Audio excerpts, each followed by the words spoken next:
I am still working on my Dr. Seuss quilt, and I'm on video 3. I'm trying to follow one quilt all the way through since all my other videos about t-shirt quilts have not been followed through. So make sure you have batting that's big enough. Now they can get super heavy if you use a really thick loft on a king size quilt. So I always use sheets for my backing, so that I can cut the sheet 2 inches larger than the edge of the quilt and then fold it over and it becomes the binding, so that I don't have to do a separate binding, and that has worked really well for me in the past. So measure before you make your quilt. You got to measure the sheet type or bedding type size that you want to use, whether it's king, full, twin, whatever type of sheet you want to use. And we like them to be a king size so that they can hang over and be either on a queen, a full, or on a twin, and they touch the ground.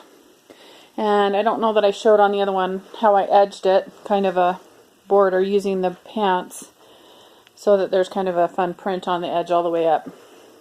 Anyway, I talk about on the other quilts or the videos for this, and on my other t-shirt quilt videos, how I cut them and how I line them up and everything. And so you want to double check once you've sewn them and you've given that seam allowance. You want to make sure you double check the backing and make sure you haven't made it too large.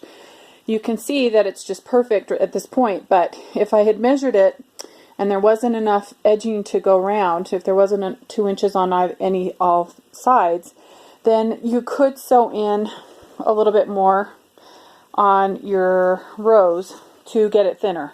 You can see that there's enough on any of the rows on one side or the other that you could take in an inch or two here or there to make sure that it matches the back side of the quilt or the sheet or the fabric that you're using on the back. If you want a printed back, you can order the fabric or piece the fabric, but I don't like piecing the back. The front is definitely decorative enough. We don't need the back to be extremely patterned either. So I usually just use sheets, but I have found some really cute sheets. I mean, these are flannel Disney sheets. Then I've got some really cute patterned ones. I've got stripy ones. There's one right here I really like that I was hoping I could use on this one. It's just a polka dot pattern. So you can find, I just keep my eye open for brand new sheets at the secondhand stores in the package. And you can see like that set was $5 at a secondhand store for a complete set. So they're a lot cheaper than buying a new set at the store. Also, you can get a much better quality at the secondhand store than, like, say, if you went to Walmart and just purchased, you'd have to purchase an entire expensive sheet set just to get the full back sheet.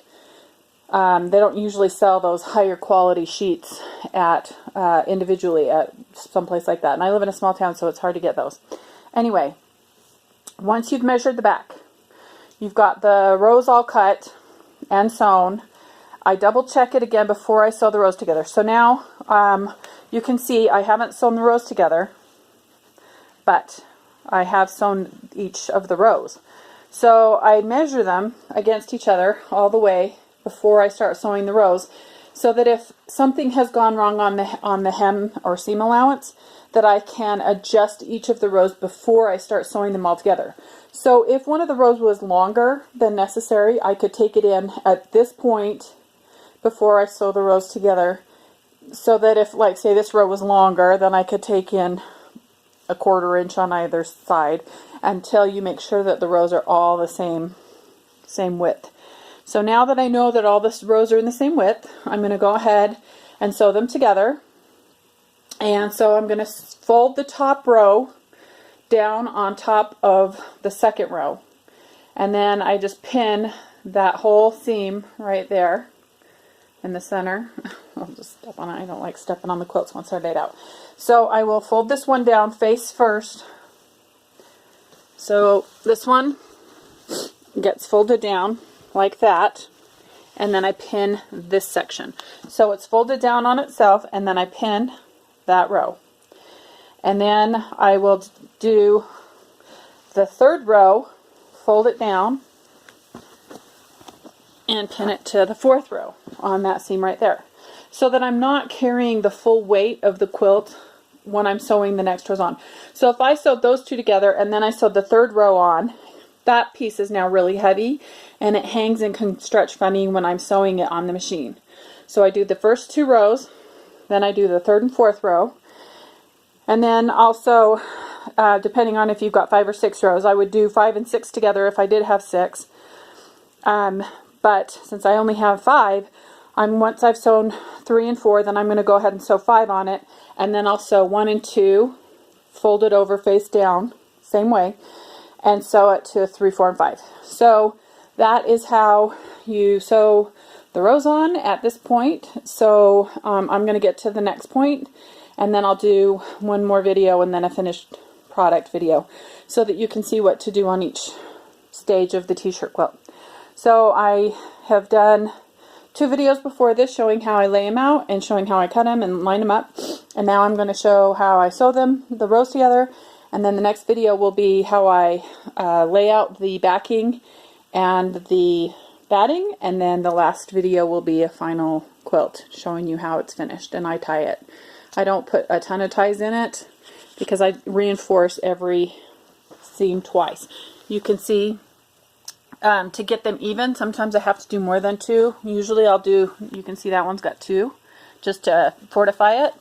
And then if I need to, I'll sew it in. If it's too long, I'll have to sew it in. You can see that one's sewn further as I needed to shorten that row a little bit. So you can see down there that one's got 2 rows.